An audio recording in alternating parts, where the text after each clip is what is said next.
Shalom Bapak Ibu yang terkasih di dalam nama Tuhan Yesus Kristus. Dimanapun Bapak Ibu berada, saya percaya bahwa Bapak Ibu mengalami kuasa Tuhan, mengalami kasih Tuhan yang luar biasa di dalam kehidupan kita semua. Amin. Di saat kesempatan ini mendengarkan kebenaran firman Tuhan, kita mau belajar bersama-sama untuk menjadi pribadi-pribadi yang menyenangkan hati Tuhan. Sebelum kita mendengarkan kebenaran firman Tuhan, mari kita bersatu di dalam doa.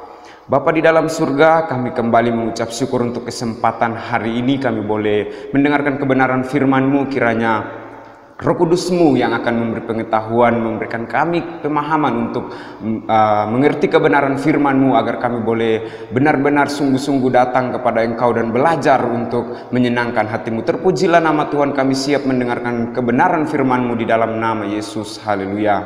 Amin. Baik Bapak Ibu saudara-saudaraku yang terkasih di dalam nama Tuhan Yesus Kristus, sebelumnya mari kita membacakan kebenaran firman Tuhan yang saya ambil untuk kita merenungkan bersama-sama di dalam Roma pasal yang ke-6 ayat yang ke-12 sampai 13. Saya akan membacakan bagi kita semua Bapak Ibu saudara-saudaraku yang terkasih. Beginilah firman Tuhan.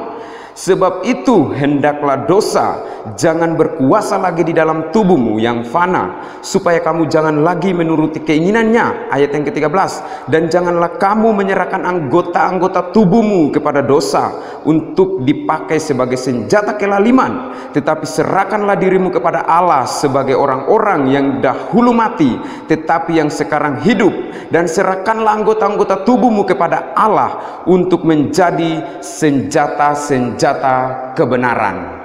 Nah Bapak Ibu yang terkasih, ketika kita membacakan firman Tuhan ini, ada sesuatu yang perlu kita serahkan kepada Yesus. Seperti dalam teks ini Bapak Ibu saudara-saudara, coba Bapak Ibu lihat dalam perikopnya, mati dan bangkit dengan Kristus.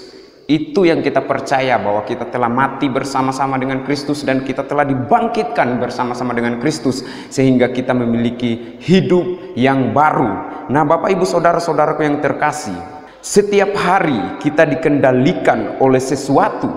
Kita mungkin dikendalikan oleh ego kita atau ekspektasi dari orang lain.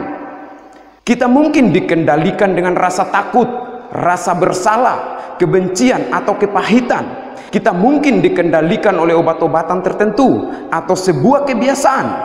Yang pasti kita dikendalikan oleh sesuatu setiap hari. Jadi sebelum melakukan satu aktivitas, kita dikendalikan oleh sesuatu. Jadi itu adalah pilihan kita. Entah itu kita mau dikendalikan oleh ego kita, maka dalam sehari-sehari kita, dalam aktivitas kita, maka semuanya akan pada saya, dan kepada saya. Ketika kita membiarkan diri kita untuk dikuasai oleh kebencian, rasa bersalah, kepahitan, maka dalam keseharian kita, semuanya itu yang akan mengendalikan saya dan saudara. Dan kita pasti tahu bahwa ketika semuanya itu mengendalikan kehidupan kita, maka yang akan kita alami dalam setiap aktivitas kegiatan kita, yaitu kegagalan demi kegagalan, dan keberhasilan tidak akan pernah kita raih di dalam keseharian kita dalam melakukan aktivitas kita sehari-hari. Nah Bapak Ibu saudara-saudara, semuanya tergantung dari saya dan Bapak Ibu dalam membiarkan diri kita untuk dikendalikan oleh apapun yang Bapak Ibu saudara-saudara percayai untuk mengendalikan kehidupan Bapak Ibu. Jadi jika Bapak Ibu memilih untuk ego atau kebencian atau kepahitan yang mengendalikan, maka Bapak Ibu akan mengalami hal-hal yang buruk. Tetapi jika Bapak Ibu membiarkan Tuhan untuk mengendalikan kehidupan, maka kita tahu yang pasti bahwa kita akan mengalami kemenangan demi kemenangan dalam setiap aktivitas kita sehari-hari. Bapak Ibu saudara-saudaraku yang terkasih, kemerdekaan datang ketika kita memilih sesuatu yang besar yang mengendalikan kehidupan kita. Jika Allah bukanlah yang terutama dalam hidup kita, maka ada hal lain yang menepati posisi tersebut. Jika bukan Allah, maka ada hal lain yang menepati posisi tersebut yang mengendalikan kehidupan kita, saudara-saudaraku. Dan hal itu akan mengendalikan kita secara negatif. Ketika Kristus mengendalikan hidup kita, Dia selalu menggerakkan kita ke arah yang benar. Dan saya yakin dan percaya bahwa kita semua sudah tahu bahwa Kristus yang adalah satu-satunya yang akan membawa kita hidup dengan penuh kasih, hidup dengan penuh kebahagiaan. Dan saya rasa kita semua sudah tahu, dan semuanya kembali kepada saya dan Bapak Ibu memilih siapa yang akan mengendalikan kehidupan Bapak Ibu dalam mengalami krisis tersebut Bapak Ibu. Krisis yang sedang kita alami ini Bapak Ibu saudara-saudara. Jika kita membiarkan Yesus Allah untuk mengendalikan kehidupan kita, maka kita serahkan betul-betul kepada Tuhan, sehingga kita akan mengalami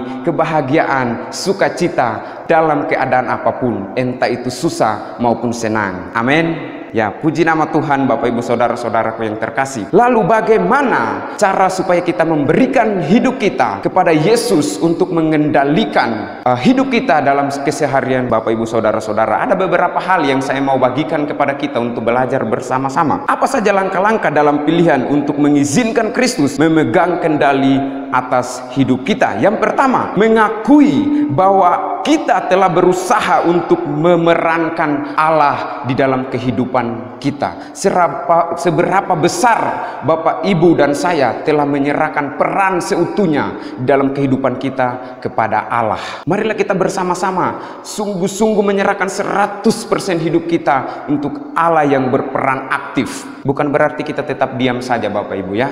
Kita harus berusaha juga, dan di situ kita akan merasakan kasih Tuhan, merasakan kuasa Tuhan bekerja melalui setiap proses dan melalui situasi yang kita alami. Yang kedua, mengakui bahwa kita tidak dapat berubah menggunakan kemampuan kita sendiri. Untuk itu kita butuh Tuhan Yesus, karena Dia satu-satunya yang akan sanggup mengubah kehidupan saya dan saudara. Hanya melalui Dia kita telah mati, kita telah bangkit bersama-sama dengan Dia, dan kita menggunakan hidup yang baru. Nah, yang berikutnya, dengan rendah hati meminta Allah untuk mengubah saya dan saudara. Dengan penuh kerendahan hati, mari Bapak Ibu kita datang bersama-sama dengan penuh kerendahan hati, kita meminta kepada Tuhan untuk Tuhan yang mengubahkan kita, karena dengan kekuatan kita sendiri kita tidak mampu saudara-saudaraku. Yang terakhir, berikan Yesus Kristus kepemilikan total atas hidup saya dan saudara.